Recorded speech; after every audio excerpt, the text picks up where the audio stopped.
Itu kan sebenarnya persoalannya macam-macam. Bisa aja orang yang galau ini hobinya nyindir sama orang-orang di instansi tersebut. Oh bisa ya Pak? Ya, bisa aja, karena orang itu kan punya hati, punya pikiran.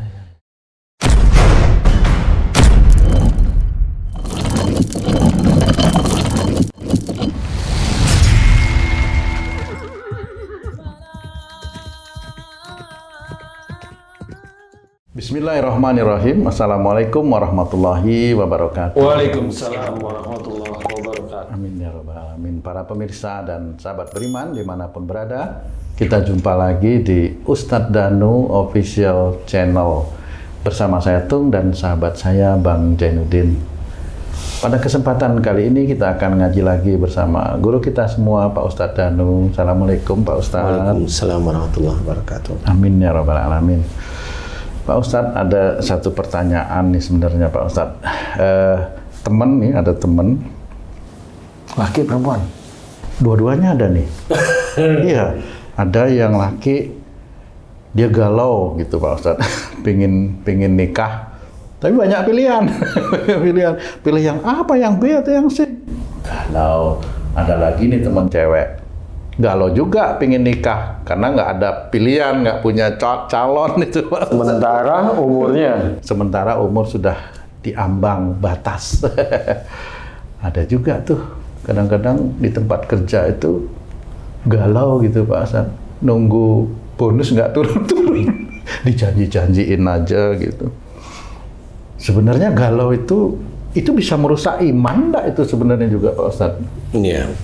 Bismillahirrahmanirrahim. Assalamualaikum warahmatullahi wabarakatuh. Waalaikumsalam warahmatullahi wabarakatuh. Amin ya rabbal alamin. Ya memang sifat manusia itu galau, bingung, nggak yakin, cemas kan gitu ya. Termasuk galau untuk memilih pasangan, galau belum ada pasangan, galau belum ada bonus kan gitu ya. Galau semuanya ya.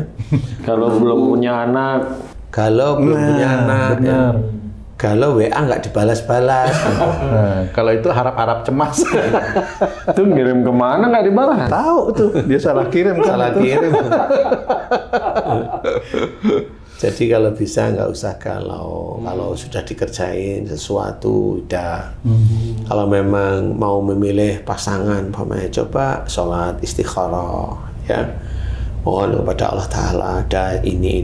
Sebenarnya difikirkan secara hati, pikiran itu sebenarnya sudah ketemu.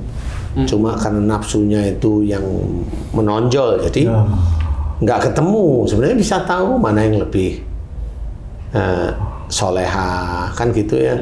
Mana yang lebih agak nurut, mana yang bisa struggle kalau mendapatkan ujian. Kan yang dipilih yang mana nih sebenarnya. Kalau yang dipilih yang soleha udah tahu, kelihatan. Ada yang kelihatannya solehah tapi galak ya ada. Ada yang kelihatan solehah tapi nyuruh ya banyak. Kan gitu ya. Ada yang nggak ketawa kayak gini. Jadi Solehah dilihat dari hijabnya. kan banyak. Jadi nggak bisa seperti itu. Tetapi kan kalau interaksi setiap hari kan ketahuan lah istilahnya. Mana yang lebih mendominasi dari yang akan dipilih itu. Jadi perilaku-perilaku yang dominan itu mana, itu kan ketahuan. Kalau orangnya itu udah diem, diajak ngomong ke sana mau, ke sana manut, tapi diem. Ini males nih besok nih. Oh, malah gitu ya. Padahal diajak mau semua itu Pak Ustadz ya. Mau, tapi kalau diajak sini, kemudian tanya kenapa harus ke sana, diajak ini. Oh ya, nah ini atraktif, dia mau berpikir. Oh, gitu ya. Kan seperti itu. Bukan penurut ya? Bukan penurut. Nah, Haji dulu penurut nggak kira-kira? Kayaknya iya. Gitu. Langsung dipikir yang menurut inilah yang benar, yang bagus gitu ya. Jadi dalam memilih itu sebenarnya bisa. Jadi bagaimana cara membaca psikologi seseorang itu bisa. Makanya tanya pada ustadz yang memang tahu masalah agama, juga tahu masalah psikologis. Insya Allah nanti akan ketemu. Kemudian kalau mamanya dia, wah sreknya saya dengan ini, ya boleh-boleh aja. Kan kalau udah srek itu kan ditautkan oleh Allah Ta'ala. Biasanya kan seperti itu. Srek itulah yang menjadi ujian di masa depannya. Kemudian hari. Kemudian harinya. Bukan kemudian harinya, kemudian hari dan bertahun-tahun. Gitu ya. Hari-hari Selama hidupnya berarti. Selama hidupnya gitu loh. Nah itu sebenarnya juga boleh, nggak usah galau. Kalau memang ada beberapa pilihan, 3-4 pilihan, istikharah. Kalau belum ada, coba belajar untuk dibenahi dulu. Umpamanya bisa kalau dengan orang tua itu masih galak atau masih agak susah diberi masukan apa enggak, itu bisa belajar lewat situ. Kalau memang agak susah, kalau hati saya kok berontak, nah berarti insya Allah sudah benar Allah belum memberikan jodoh, karena hatinya masih berontak. Kalau diberitahu sama orang tua itu masih berhentinya. Ini sih belum ngomong ya, tapi di sini pasti udah berontak dulu. Nah itu harus ditaklukkan yang berontak itu, gitu. Karena yang berontak itulah yang biasanya menghalangi ya.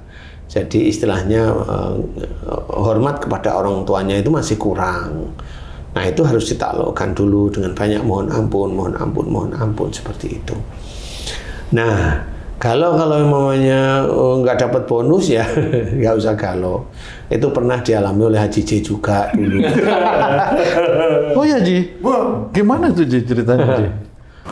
Ternyata rahasia Allah ya. Ada disiapkan sama Allah tuh penggantinya gitu. Kok tahu Ji? Karena udah kejadian. Kalau sebelum kejadian deg. Jadi galau happy ending aja. Ya memang begitu, cara Allah kan begitu ya. Jadi kalau orang biasa nggak paham, tapi kalau orang itu mulai dekat sama Allah Ta'ala paham kok sebenarnya. Jadi Allah itu selalu mencarikan kita jalan keluarnya. Istilahnya kalau di dalam Quran fa inna ma'al usri yusran, inna ma'al usri yusran, itu memang sudah benar. Jadi di balik kesulitan ada kemudahan. Tapi itu bagi orang-orang yang dekat kepada Allah Ta'ala. Bagi orang-orang yang nggak dekat, ya sebenarnya dikasih kemudahan. Cuman bagaimana itu Pak Ustadz? Kalau orang yang dekat kepada Allah Ta'ala tahu kemudahan ini dari Allah. Oh. Kalau orang yang nggak dekat kepada Allah, kemudahan itu saya. Oh. Seperti itu. Nah, begitulah bedanya ya. Saya itu. Karena dia itu hidup sebagai Tuhan dianya.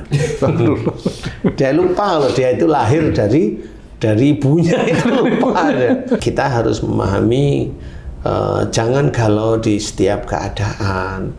Apalagi anak-anak zaman sekarang ini kalau lagi nggak bawa HP galau. Galau sampai HP-nya dianggap Tuhan ya. Kalau nggak ada HP merasa nggak pede gitu. Iya, nggak pede gitu. Ada juga orang yang bukan zaman sekarang ya, tapi ada zaman sekarang deket sama istrinya galau. Jauh galau. Jauh nggak ya? Oh, kalau deket malah galau. Galau gitu. Iya. Jauh kangen. Terus maunya gimana? Mau enak sendiri. Galau itu gara-gara kenapa istrinya nggak jauh dari saya ya gitu galau. Kalau di luar dari istrinya kenapa kangen? Kalau kangennya ya jelas bukan sama istrinya. Sama anaknya. Jadi belajarlah untuk dekat kepada Allah Ta'ala agar ujian demi ujian yang kita hadapi itu kita diizinkan oleh Allah Ta'ala itu mampu, sehingga perasaan galau itu mudah-mudahan tidak ada ya, harap-harap cemas itu tidak ada. Kalau dia sudah melakukan sesuatu, tawakal kepada Allah Ta'ala, tidak ada kegalauan. Kalau kepikiran belum ada jawaban, belum ada hasil, ya sudahlah, bertasbih kepada Allah Ta'ala, memuji Allah, begitu-begitu aja.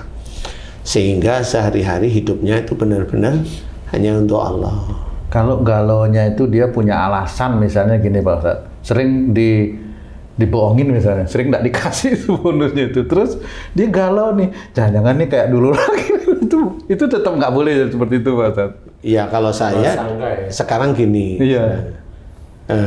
bonus tidak dikasih, ini di mana? Kalau memang itu di instansi yang baik, ya biasanya dikasih. Kalau di instansi yang kurang baik, nggak dikasih, itu kenapa? Macam-macam. Kalau instansinya kan tetap baik nih Pak Ustadz. Instansi, ya maksudnya orang-orangnya lah ya. Nah, ini. Ya itu kan sebenarnya persoalannya macam-macam. Bisa aja orang yang galau ini hobinya nyindir sama orang-orang di instansi tersebut. Oh bisa ya Pak Ustadz? Ya bisa aja, karena orang itu kan punya hati, punya pikiran. Jadi ini ngomongnya kok begini-begini terus, akhirnya nggak dikasih bonus, ya normal. Tapi menurut saya instansinya itu instansi yang hobinya mencuri nggak? Itu lagi tuh ya. Enggak, saya tanya ke kamu. Dulu sih judulnya bukan mencuri, Apa? efisiensi. Oh ya sama itu namanya. Hanya kalimatnya aja, katanya itu gitu. diganti aja. Kalau memang mencuri, umpamanya kalau kamu nggak dikasih, ya kamu bersyukur kepada Allah Ta'ala.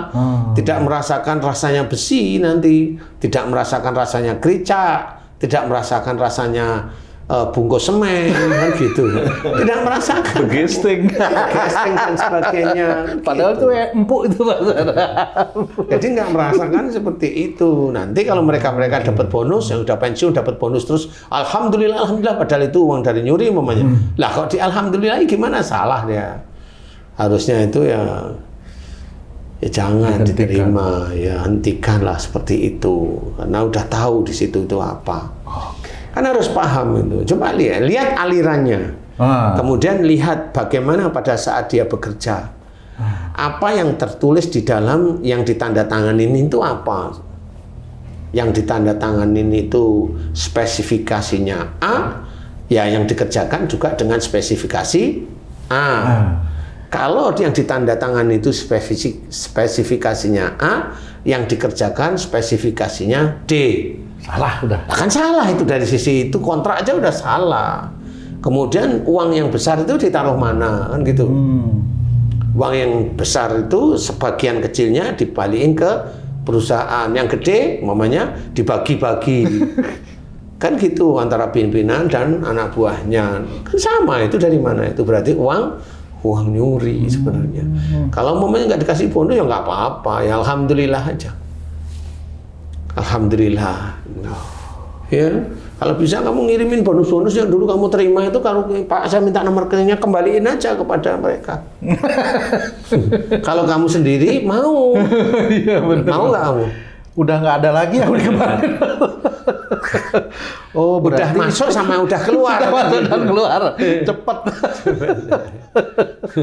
Jadi seperti itu, nggak usah galau dengan sesuatu, apalagi yang dengan bonus yang memang identik dengan mencuri, nggak perlu digalauin, ya seperti itu, biasa aja.